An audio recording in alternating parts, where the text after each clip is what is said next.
2 months ago, my wife drove to Knoxville to help our son and his wife get settled after their move. She planned to stay 2 weeks. After 4 days, she stopped answering my calls. On the fifth day, I got in my truck and drove the 3 hours myself. When I turned onto their street and stepped out of the cab, an old man I'd never seen before walked straight toward me from across the road, pointed his finger at me, and said, "You need to call an ambulance, right now, before you go in that house." I've spent 31 years as a homicide detective in Nashville. I know what fear looks like on a person's face. This man was terrified. I called 911 before I even reached the front door. Nothing in my life would ever be the same after that phone call. The drive to Knoxville had taken me longer than usual. I'd stopped twice without meaning to, sitting in gas station parking lots with the engine running, telling myself I was overreacting. Maggie was fine. She was probably just wrapped up in helping Kevin organize the new house. You know how she gets, completely absorbed in a project, phone left charging in the other room. 41 years of marriage, and she still forgot to charge her phone. That was the explanation. That had to be the explanation. But 4 days of silence wasn't like her. Not even a little. Maggie texted me every morning. It was our thing. Had been since Kevin was in middle school and I started working overnight shifts. "Good morning," she'd write. Sometimes with a little heart, sometimes just those 2 words. 41 years.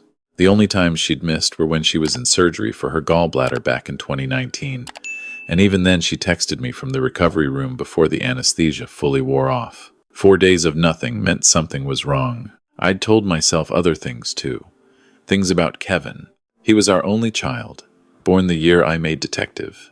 Maggie had raised him largely on her own during those early years when I was working cases that pulled me away for weeks at a time. She never complained. Kevin was a good kid. Smart, athletic, charming in that easy way some people are just born with. He'd gotten into finance, worked his way up to a regional manager position at an investment firm in Atlanta, then followed a promotion to Knoxville 18 months ago. That's when he met Brittany. I'd liked Brittany at first. She was sharp, driven, the kind of woman who walked into a room and immediately understood the social architecture of it. Kevin seemed happier than he'd been in years. They married quickly, maybe too quickly, but Maggie said I was being an overprotective father, and I let it go. The change in Kevin started about 6 months after the wedding. Phone calls that used to be about fishing or college football started drifting toward money. The new house had needed unexpected repairs. Brittany's car had needed a transmission.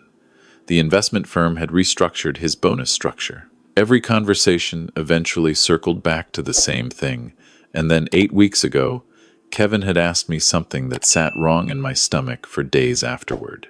"Dad, have you thought about updating your beneficiary designations? You know, with your pension and everything. Brittany's an estate planner by training. She'd be happy to help you and Mom review everything." I was in the garage when he asked me that, changing the oil on Maggie's car. I remember I stopped what I was doing and just stood there with my hands covered in oil, not saying anything for a moment. "We're fine, son," I said. "I know," I just thought. "We're fine." I told Maggie about it that night. She was folding laundry, and she smiled in that patient way she had, the smile that meant she thought I was being dramatic. "He's just being thoughtful," she said. "You know how Brittany is about financial planning. That's how she thinks about everything. Maybe. Or maybe 31 years of working homicides had wired my brain to notice when something felt off about a person's motivation. The question hadn't felt thoughtful. It had felt like reconnaissance. When Maggie left for Knoxville 3 weeks later to help with the move, I kissed her at the door and told her to call me when she got there. She did. We talked for 40 minutes that first night, and she sounded happy. She described the new house, the big kitchen, the way the backyard backed up to a creek. She said Kevin had seemed genuinely glad she was there. The next morning, her text came at 7:14. "Good morning, Frank.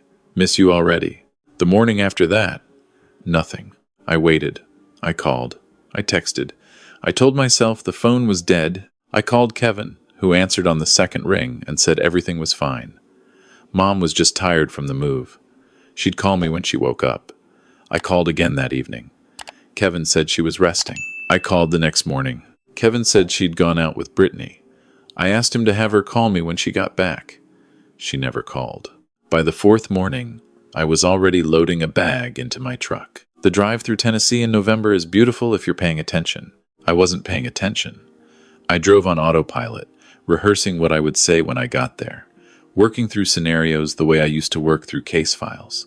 By the time I turned into Kevin's neighborhood, a quiet residential street in West Knoxville with big oak trees and houses set back from the road, I had convinced myself I was going to feel foolish.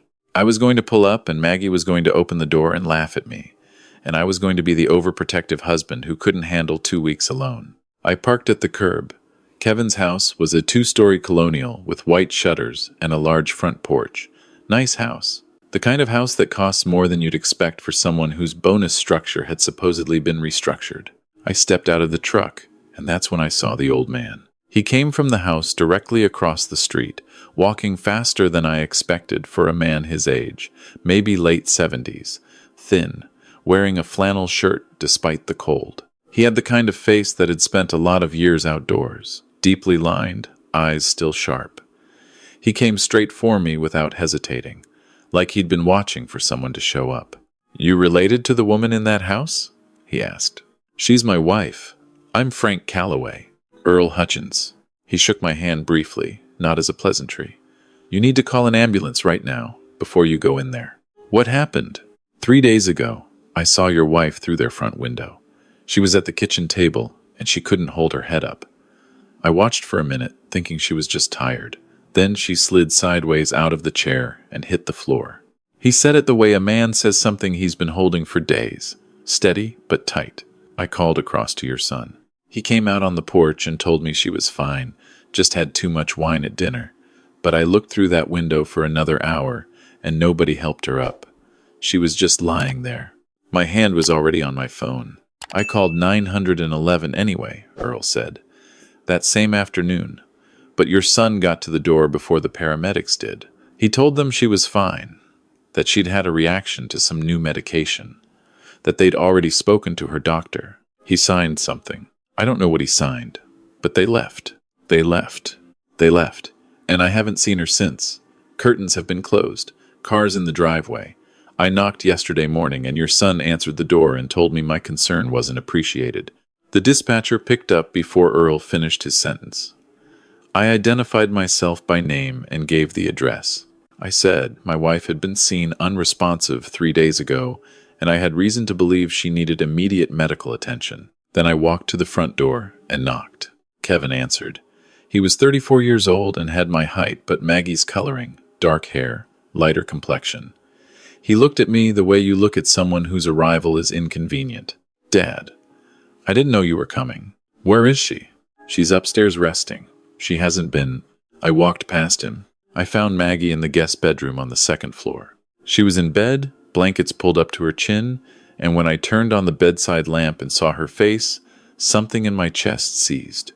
She was the color of old chalk. She looked smaller than she had 3 weeks ago, diminished somehow, like something had been slowly taken out of her. Her eyes opened when the light came on, found my face, and the relief on her expression was the worst thing I've ever seen in my life, because it meant she'd been waiting. "Frank."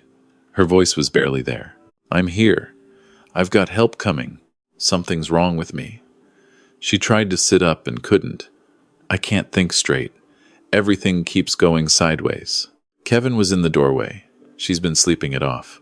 She had a bad reaction to—" "Don't." I turned and looked at my son, and I used the voice I used in interrogation rooms for 31 years, the one that doesn't invite argument. "Don't say another word." The paramedics arrived 8 minutes later. I stood in the room while they worked, watching Maggie's face, holding her hand when they'd let me. Her blood pressure was low. Her pupils were slow. One of the paramedics, a young woman with a calm, efficient manner, asked me what medications Maggie took.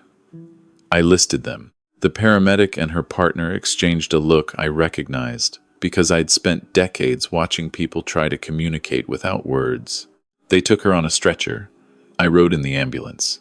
Kevin and Brittany did not follow. The ER at the University of Tennessee Medical Center was fluorescent and loud, and I sat in a plastic chair in a waiting room for 2 hours before a doctor found me. He was a heavy-set man in his 50s, unhurried, which I'd learned over the years meant either the situation had stabilized or he was about to deliver something difficult. He asked if I was Mr. Calloway, and then he asked me to come with him.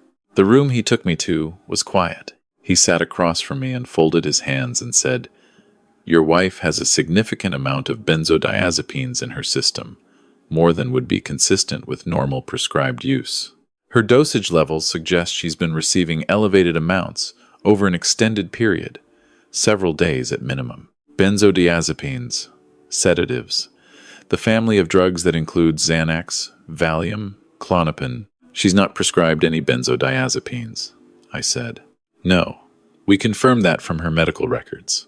He held my gaze.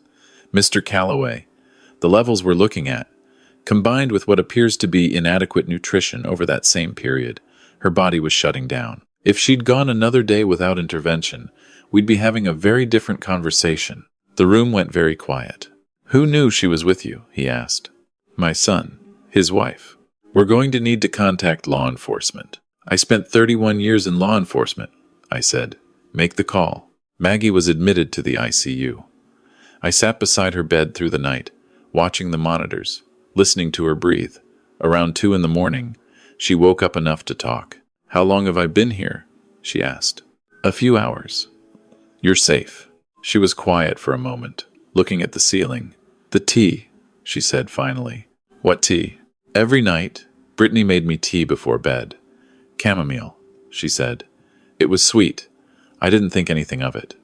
She turned her head toward me. The second night, I fell asleep at the kitchen table. Kevin helped me up to bed. I thought I was just exhausted from the move, but the next morning I couldn't get up.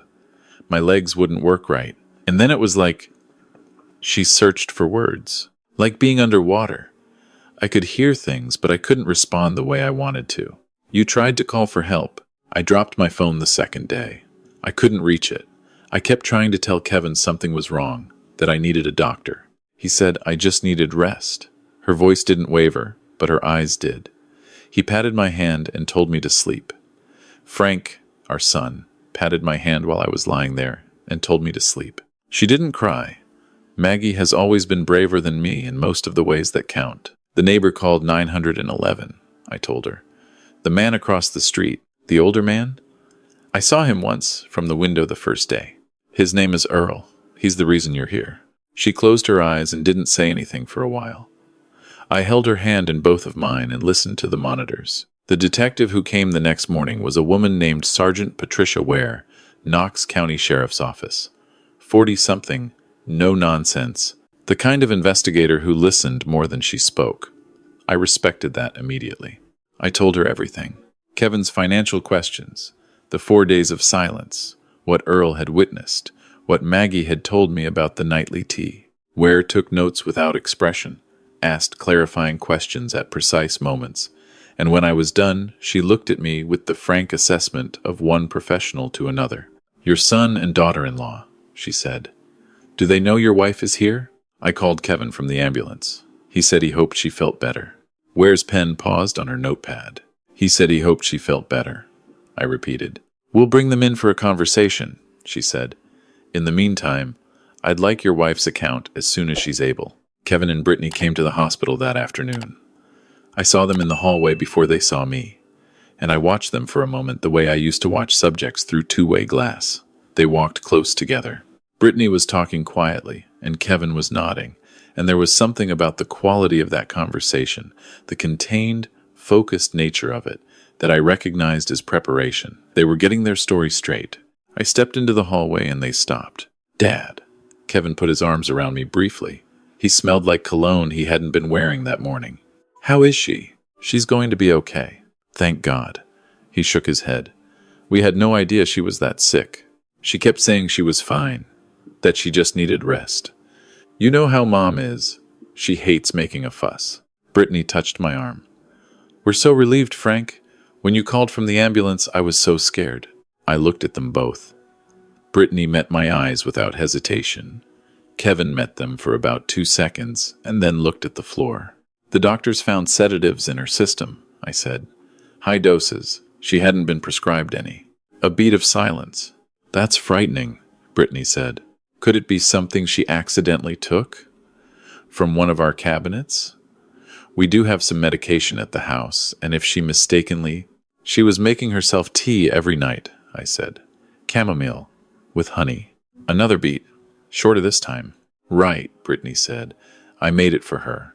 Just a little something to help her sleep. She mentioned she'd been having trouble since the time change. Did you put anything in it? Of course not, Frank. What are you? The doctors will be running tests on the tea bags. They took samples from the kitchen. This was not strictly true at that moment. It would become true within the hour. But I watched Brittany's face carefully as I said it, and I saw something move behind her eyes, quick as a fish under water. I think we should wait and talk to the doctors together, she said smoothly. As a family, Kevin was still looking at the floor. I called my friend Ray Dalton that evening.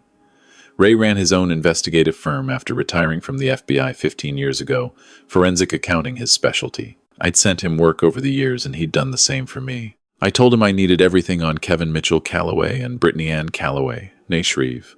Finances, debts, assets, anything that moved in the last 18 months. Ray called me back in 2 days. I was sitting in the hospital cafeteria when my phone rang, drinking coffee that tasted like hot cardboard and staring at nothing. I picked up on the first ring. Frank, Ray said, your son is in a lot of trouble. He walked me through it. Kevin had taken out a personal loan for $60,000 8 months ago against a financial product he'd managed for a client. The loan was irregular, potentially fraudulent, and the firm had begun an internal investigation 3 months ago. He'd borrowed money from 2 private lenders. On top of that, $45,000 combined, both past due. His credit cards were maxed. Their combined consumer debt was sitting just over $120,000. There's more, Ray said. 6 weeks before your wife went to Knoxville, Brittany called a life insurance company. She asked hypothetical questions about claim processing timelines and beneficiary designations, specifically around a policy for a Margaret Ann Calloway. I set my coffee cup down very carefully. She asked how quickly a claim pays out, Ray continued, and whether a beneficiary needed to be present during hospitalization to file. Maggie's life insurance policy. The one she'd taken out 20 years ago when Kevin was in high school. $400,000. It wouldn't cover their debts and then some. But combined with my pension and our retirement accounts, which Kevin had positioned himself to access with his beneficiary question, it came close to everything. They hadn't planned to inherit. They'd planned to collect. I drove to the police station the next morning and sat across from Sergeant Ware and laid it out the way I used to lay out cases for prosecutors. Motive, timeline, opportunity, the financial desperation, Brittany's call to the insurance company, the nightly tea, 4 days of a woman being sedated in a bedroom while her phone sat on a nightstand 10 feet away, and her husband called and got told she was resting. Ware listened to all of it, and then she said, "We've already subpoenaed their pharmacy records. We're looking for a dispensing source for the benzodiazepines. The tea mug your wife used is in the lab. When will you have results?" "A week, maybe less. In the meantime, they stay in Knoxville. I've asked them not to travel." The week that followed was one of the longest of my life. I slept in a chair beside Maggie's bed for the first 4 nights, then in a hotel room 2 blocks from the hospital after she made me leave because my back was going out. She improved steadily. Her thinking cleared. She could walk to the bathroom and back without help. She ate real meals. I watched color come back into her face, like watching a photograph develop. Kevin called twice. I let it go to voicemail. Brittany didn't call. Earl Hutchins came to the hospital on the 4th day. He stood in the doorway of Maggie's room with a grocery bag of oranges and a look on his face that was simultaneously awkward and determined, the look of a man who was going to do the right thing even though it made him uncomfortable. Maggie saw him from the bed and immediately reached out her hand. "You came," she said. "Just thought I'd check." He stayed near the door, turning the grocery bag by its handles. Didn't want to intrude. "You saved my life," Maggie said. "You're not intruding." Earl sat in the chair I'd pulled up, and they talked for almost an hour while I stood near the window and listened. Earl was a retired school teacher, 7th grade history, had taught in Knox County for 38 years. His wife had passed 4 years ago. He'd moved to that house in 1987. He said he'd watched that street for 37 years, and he knew what normal looked like, and what he'd seen through that window 3 weeks ago wasn't normal. I wasn't sure anyone would believe me, he said. Old man looking through his neighbor's window. I thought maybe I was seeing things wrong. You weren't, Maggie said. I know that now. He looked down at his hands. I should have done more. I should have pushed harder when the paramedics came. You called. That's what mattered. He left the oranges on the windowsill and shook my hand on the way out and said if there was anything he could do, anything at all. I told him there was one thing. I asked if he'd be willing to give a statement to the sheriff's office about what he'd witnessed. He said he'd already given one. He'd gone in on his own, 2 days before Maggie arrived at the hospital, and told them everything. That's the kind of person Earl Hutchins was. Sergeant Ware called me on a Thursday morning, 11 days after Maggie's admission. I was in the hotel room getting dressed when my phone rang, and I knew from the first word of her voice that something had broken open. Lab results came back on the mug, she said. High concentration of crushed alprazolam, ground fine enough to dissolve in liquid. Alprazolam, Xanax. The generic form can be purchased in large quantities through certain channels. Dissolved in sweet tea, it would be undetectable. We found the source, Ware continued. Online pharmacy, ships internationally, prescription not required. The order was placed 5 weeks before your wife's visit. It was placed using a credit card in your daughter-in-law's name, delivered to a P.O. box registered in her name 2 towns over from their previous address. That's premeditation. By several weeks. And Frank, Brittany's search history, we got a warrant for her laptop. Searches starting 6 weeks before your wife's visit. How much Xanax causes unconsciousness. Sedative overdose symptoms. How long does alprazolam stay in system? Can sleeping medication cause death if untreated? I sat down on the edge of the hotel bed. We're filing charges, Ware said. Attempted murder, 1st degree for both of them. Conspiracy. Elder abuse under Tennessee statute. Warrants will be issued this afternoon. They were arrested the next morning. I watched it on the local news from Maggie's hospital room. She'd been moved to a regular room by then, sitting up in bed with her reading glasses on, looking more like herself every day. The coverage was brief, 30 seconds. Exterior footage of Kevin and Brittany being walked to a patrol car. Kevin's head was down. Brittany stared straight ahead. Don't look if you don't want to, I said. I want to. Maggie watched the screen until the segment ended. I need to see it. What I hadn't expected was the media. Kevin and Brittany had hired an attorney named Douglas Fain within 48 hours of their arrest, a man whose primary practice seemed to be the rehabilitation of client narratives in front of television cameras. Within a week, he'd arranged interviews on 2 local stations and a regional podcast. The story that emerged bore almost no resemblance to reality. According to Fain's carefully packaged version, Maggie had been struggling with anxiety and sleep issues for years, self-medicating secretly. Kevin and Brittany had grown concerned during her visit and had gently tried to help her cut back, which was why they hadn't wanted paramedics involved. They hadn't wanted to embarrass her. Their absence from the hospital in the early days was explained as shock and fear, the behavior of 2 young people overwhelmed by an unexpected family crisis. Brittany's pharmaceutical searches were explained as research after noticing Maggie's symptoms, an attempt to understand what was happening to her. We love Margaret, Brittany said on camera, her voice measured and sorrowful. What's happening to us right now? Being accused of this by her own husband, it's devastating. We just want her to get well. We want the truth to come out. The calls started the next week. Old friends, colleagues from the department, people I'd known for 20 years. All of them gentle, all of them careful, all of them asking questions that had doubt underneath. Frank, have you considered that maybe Maggie's memory of those days isn't fully accurate? Sedatives can affect recall. Frank, I'm not saying I believe them, but could there be any chance she was having some kind of episode you didn't know about? I understood what was happening. I'd watched it happen in courtrooms. The defense strategy wasn't to prove innocence. It was to manufacture enough uncertainty that a jury couldn't be sure.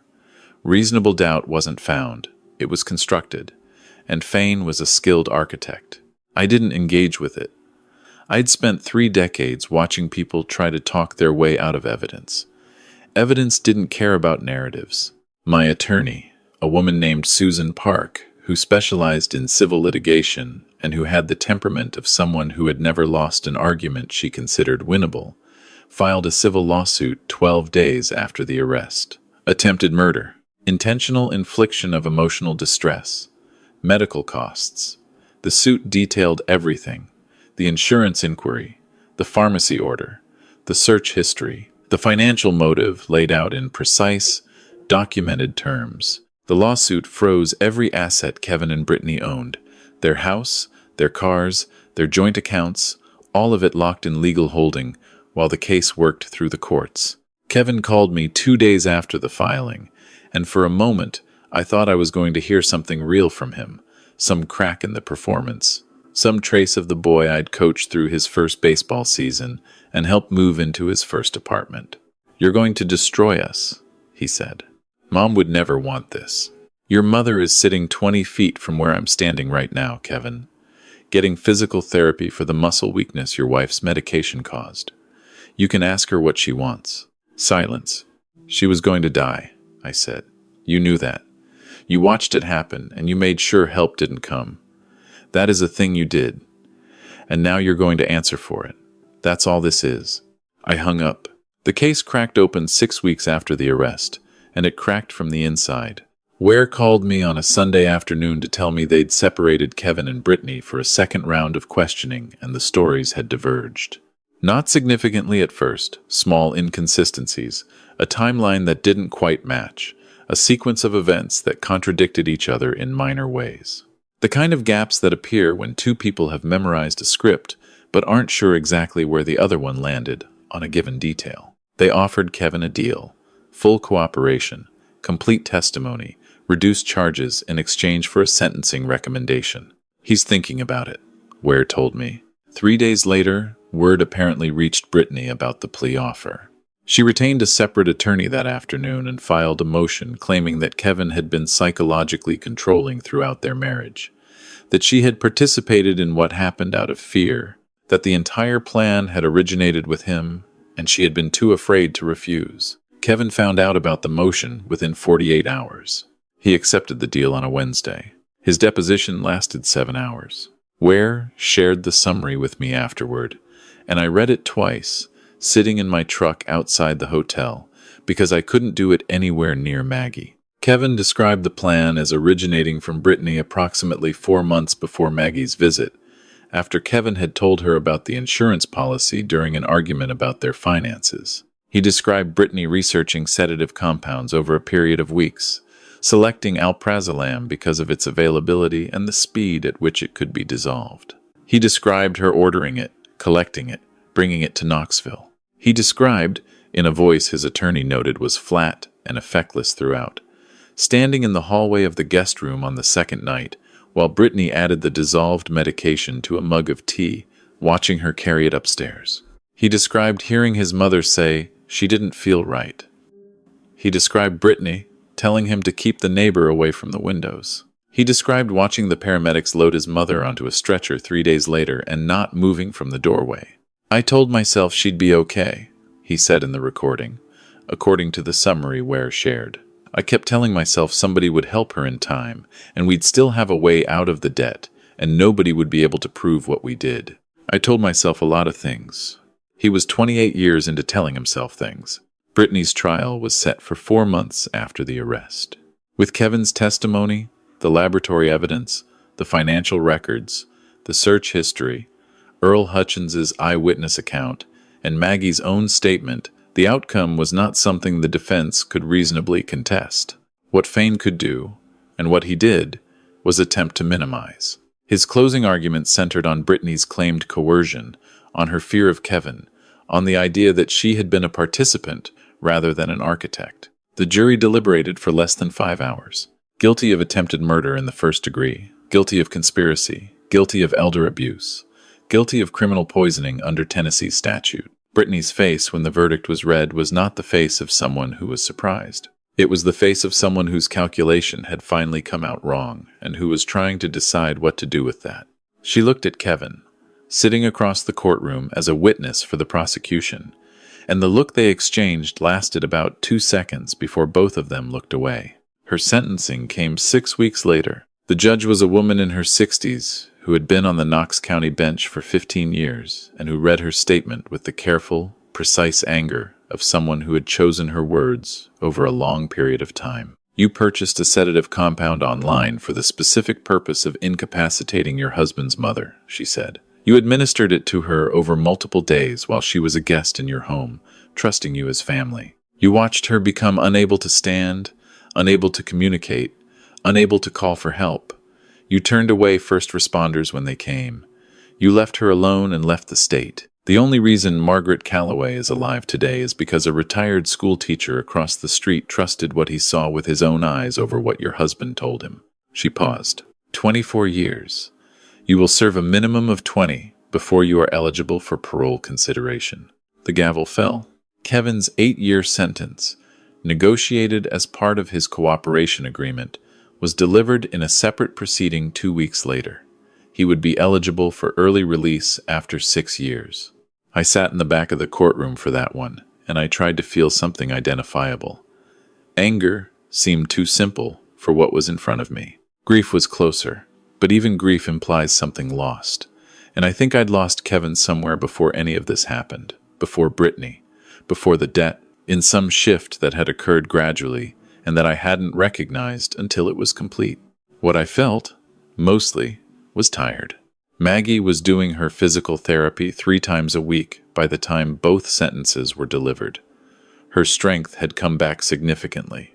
The memory issues the doctors had warned about had mostly resolved, though she occasionally lost the thread of a sentence and had to stop and find it again. And there were 2 or 3 words she'd always been confident with that now gave her slight trouble. Whether that was from the sedation or just from being 61 years old, nobody could say for certain. She didn't come to either sentencing. She said she'd seen enough. We drove back to Nashville in late February, on a clear, cold morning that smelled like thawing ground. Maggie rode with her head against the window for the first hour, watching Tennessee go by, and then she turned and looked at me. Do you think he's sorry? I think he's sorry it didn't work. She considered that. Maybe. But sometimes I think about the boy who used to bring me dandelions from the backyard and tell me they were flowers. And I think that boy must be somewhere in there still. He might be. And then I think about lying on that floor and not being able to reach my phone. She turned back to the window. And then I stopped thinking about dandelions. I reached over and held her hand for the rest of the drive. We went to see Earl Hutchins before we left Knoxville. Maggie had insisted. We drove to his house on a Saturday morning, and he answered the door in his flannel shirt, looking startled, the way a man who isn't used to being visited looks when someone knocks. Maggie had baked a pound cake. Earl stood there, holding it with the careful expression of someone trying not to show how much something means to him. You didn't have to do that, he said. I did, Maggie said. I really did. He let us in, and we sat at his kitchen table and drank coffee, and he showed us photographs of his wife, who had been a music teacher, and Maggie told him about the 31 years I'd spent in homicide, which Earl found considerably more interesting than I expected. He asked me questions about cases, real questions, the kind that reflected genuine curiosity rather than morbid fascination. He told me about a former student of his who'd become a detective in Memphis. We sat there for almost 2 hours. When we stood up to leave, Earl walked us to the door. And on the porch, he stopped and looked at Maggie with an expression that had some difficulty in it. I wasn't sure anyone would come, he said, after you went in the ambulance. I watched that house for days, waiting for someone to come and thinking maybe nobody would. They would have come eventually, I said. Maybe. He shook his head slightly, but I wasn't sure, and that seemed wrong to me. Somebody ought to be sure. I shook his hand. Maggie hugged him, and he stood there for a moment with his arms out, and then put them around her, the careful hug of a man who hadn't been hugged in a while. We wrote him a letter when we got home, not a check, the way some people would have done it, because Earl Hutchins was not a man who would have been comfortable with a check. Just a letter. Maggie wrote it longhand on her good stationery, 4 pages, and I signed it at the bottom, and we said everything in it that needed to be said. He wrote back. He's written 3 times since then. I have the letters in my desk. The civil case settled in early spring, a symbolic settlement with nothing to collect. Kevin and Brittany had declared bankruptcy. The house was in foreclosure. The financial wreckage of their scheme had consumed everything they owned, and what remained was legal debt that would follow them for years. The settlement existed as a document, a permanent and public record of what had been done and what it had cost. Maggie and I updated our wills in March. Everything goes to the University of Tennessee's nursing program, to a food bank in Nashville that Maggie has volunteered with for 15 years, and to a small scholarship fund we've established in the name of Earl Hutchins for students pursuing degrees in education. Earl doesn't know about the scholarship yet. We're going to tell him in person the next time we see him. Not a dollar to Kevin.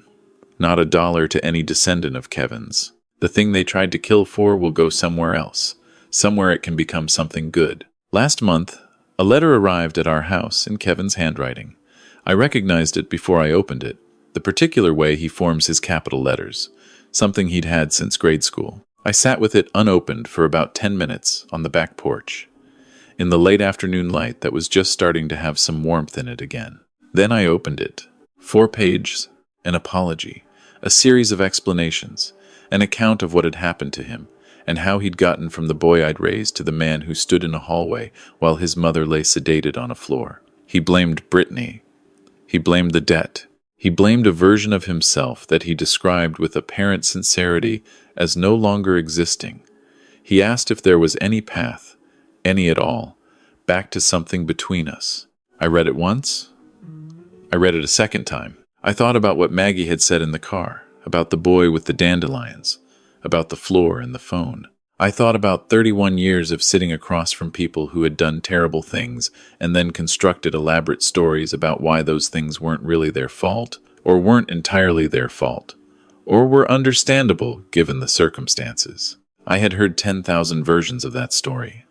I knew every way it was told. I folded the letter back into its envelope. I set it on the porch railing and I sat there until the light was gone, thinking about nothing in particular, listening to the neighborhood settle into evening. Then I took the letter inside and put it through the shredder. Some things you grieve for. Some things you simply close the door on, and you don't stand there listening for a sound from the other side. You just walk away from the door, and you keep walking, and you hold tightly to what you still have, and you let that be enough. Maggie was in the kitchen when I came back inside, something on the stove that smelled like the soup she's made every winter since we were married. She looked up when I came in, and she could tell from my face that the letter had been from Kevin, because after 41 years, she can always tell. "Okay?" she asked. "I'm okay." She went back to stirring. I sat down at the kitchen table and watched her move around the kitchen, and outside the window the stars were starting to come out one by one over Nashville, and the soup smelled like every winter we'd survived together, and for the first time in months, I sat in my own home and felt the particular peace of a man who did the right thing when it mattered, who protected what needed protecting, and who came out the other side still holding the things that were worth holding. That was enough. That was more than enough. If this story moved you, please take a moment to like this video, subscribe to Eclipse Vengeance, and let me know in the comments what time it is where you are right now. And if you've ever had someone unexpected step in and protect you when you needed it most, I'd love to hear about it below. There's a video appearing on your screen now with another story that I think you'll want to hear.